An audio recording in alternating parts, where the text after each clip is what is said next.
I'm Bianca Beneduci Assad, and I'm an illustrator and animator from London, where I work and live, but I was born in Brazil.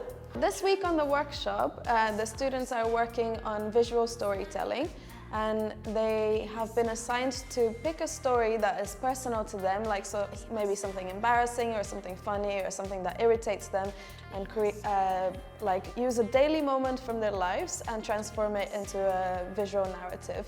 So they will either be producing a GIF, which is an animation, or a comic.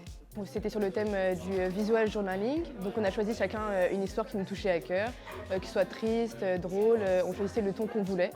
Et ensuite on a développé l'histoire, on a essayé de la raconter de différentes manières. So that you can if you make a mistake in the movement, then if it's outlined. C'était super intéressant parce que du coup on a eu aussi sa vision de voir les choses et sa manière de raconter les histoires, et du coup c'était super enrichissant et super intéressant, et puis il est adorable, donc génial.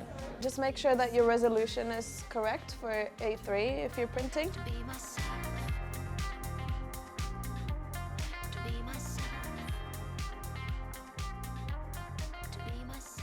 I chose animation and for the Bianca ma'am's workshop because I am into animation as well as comics. So I really like the workshop because she has given us a lot of space to work on ourselves. I wish I could study at intuit.lab. All the workshops have been so amazing, and the students are fantastic and they're very dedicated and so talented. If I had one advice for the students, it would be to follow your gut and find your passion and follow it with consistency. You'll get somewhere really great. À l'année prochaine.